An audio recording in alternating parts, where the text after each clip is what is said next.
But you gotta be brave enough to step into the ring.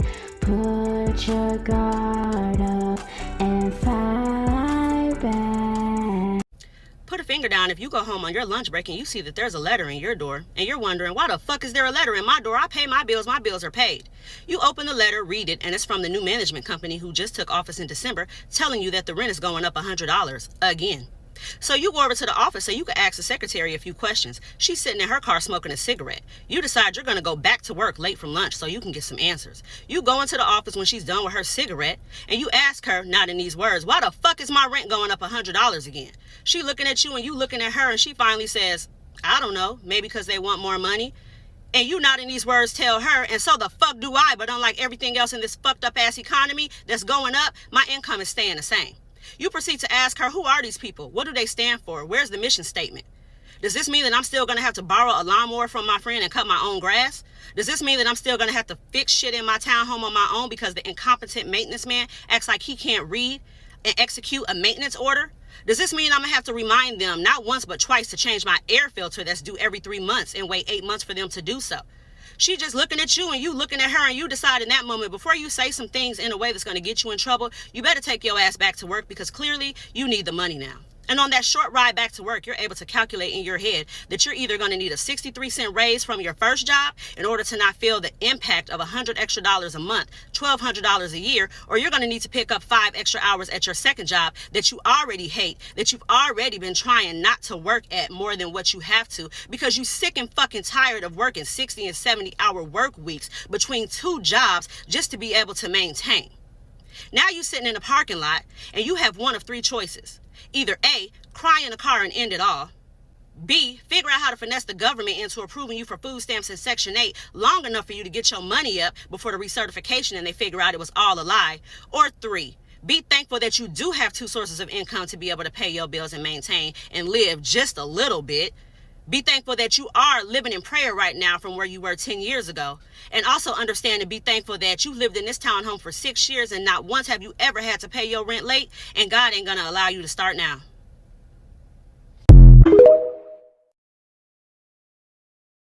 They are destroying a garden that we use to feed ourselves, that we use to feed the community. A garden, bro. Nothing but nature. Nothing but food. Free food. A homeless dude builds himself an underground cave, and what do? We evict him. We can't have him living off the land for free. You want to feed the homeless out in the streets? We're going to fine you. We can't have you feeding people for free without permission. That doesn't benefit us. We need you to eat our food. We need you to live in the houses we built for you. We need you completely dependent on us. That's the message I'm getting here. I can literally see why so many people want to give up. Just imagine working all month long. You get up to all of your rent on this fucking app. I got all of my rent money on this fucking app. $1,500 worth of rent money. Just for TikTok to only give me $500. They only pay the beta program out every fucking 30 days, excuse me. Now I gotta wait a whole nother fucking month just to get, what, maybe 500? They never did this before. They never done this before. They have, in the past, given me my entire balance. But today, for some reason, they only wanted to give me $500 fucking dollars. How am I supposed to pay my rent with that shit? How am I supposed to pay my rent with that shit? Everybody want to pay attention to the evils going on in the world. Fuck the evils going on in the world, bro. God lets it happen. God created good and evil. He let it happen. People are fighting real issues in their lives, and there's no fucking release. No matter how much you pray, no matter how much you get on your knees, no matter how much faith you have, no matter how much good you do. He created it all, and there's no fucking release. None. Which y'all don't understand. It took me 3 months to finally get caught up on my rent anyway. We was 3 months behind. We did all of that hard work, get all of that money up just to finally get in the current month and still can't pay the fucking rent. Fuck fucking pissed. I'm fucking pissed. Finally get to a position where you don't gotta ask nobody for Nathan. And still in this fucked up position. I'm fucking pissed. This pastor is currently facing 18 criminal charges because he is helping the homeless in his city. Pastor Chris Avell doesn't believe in turning away people who need help and has made it a point that his church will keep their doors open 24/7 for the people who need a place to stay. As a result, many homeless people who the shelters don't have room for are staying at his church. Well, the city of Bryan, Ohio, where this is happening, did not like this, and they're currently slapping him with 18 charges and more than $30,000 in fines. It takes a special kind of demon to press charges against a man who's helping out the people in need. That's completely fucked up, Miss Mayor. They hate the less fortunate so much that they would rather just have them freeze in the streets instead of helping out. The weather in Bryan, Ohio is very cold these days. Chris's lawyers are currently working to reverse his charges, but the city is on top right now and they are not backing down. Chris is the kind of religious leader the world needs more of these days, because even after all this scrutiny, he is still willing to keep his doors open for the people who need help.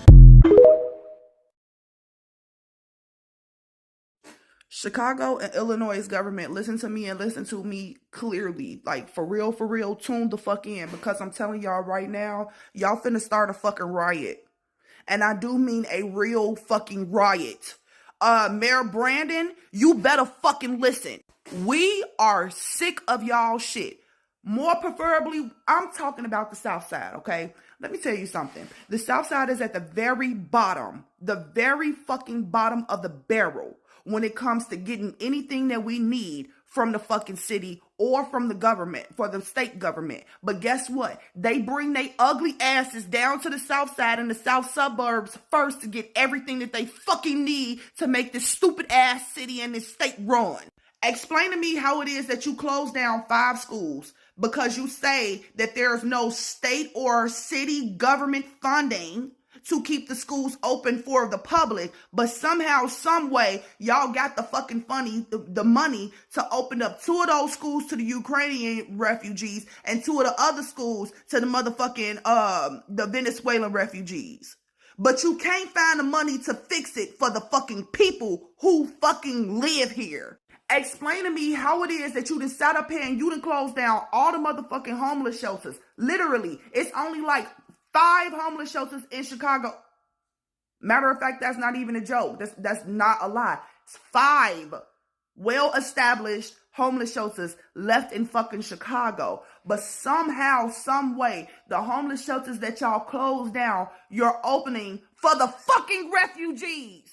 You don't give a damn about us, the people who live here, the people who stay here and pay fucking taxes, but you giving it to the fucking refugees. Now listen, I am not against nobody going nowhere to get away from no dangerous living situation, but the fact that they are here and our government is giving more to them than they will ever give to the people who was born here is really starting to piss us off. Oh, and Mayor Brandon, hi, how are you? We coming for your ass. Oh yeah, we coming for your ass because you lied the hardest. And the crazy part is I kept on telling people not to vote for your ugly, four-eyed ass, and they did, because you was gonna come up in this bitch like another coon-ass Lori Lightfoot, and look at what the fuck happened, you big-ass coon.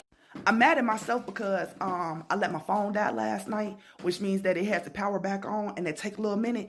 I usually don't do that, but I would have had the perfect set of proof that this is happening, because let me tell y'all something. On my block, down from it, and across the street, I can see a building, right? And this building has been sitting there vacant for 2 years. The building has been sitting there vacant for 2 years because the person who owned it, he opened it up to the government for it to be a low-income housing building. But the government wasn't upholding the low-income housing money. Therefore, the person who owned it had to sell it back to the bank. And it's been sitting there for 2 fucking years. Literally 2 fucking years. Now explain to me why the fuck it is that I wake up today and I see a box truck, a literal 12-foot white box truck sitting out in front of the building, and it's Latinos coming out of the fucking truck and going into the building. How is this possible? What? You could not give the funding to the person who previously owned it to keep the building open for low-income housing, for people who are from Chicago, who cannot afford it here, because this is not a cheap-ass city, okay? It's expensive as fuck to live here. You could not give the funding to that man to help the Chicagoan people, but somehow, someway, y'all got that $9,000 going to each one of these refugee families, and guess what the fuck happened? They buying up every fucking thing.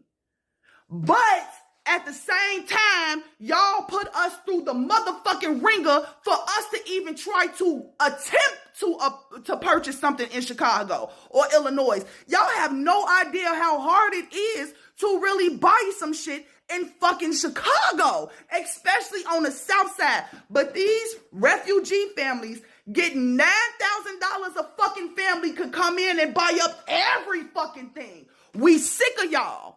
We sick of y'all. Hey, government, Chicago and Illinois government, motherfucking baby, Brandon, Pritzker, we sick of y'all shit.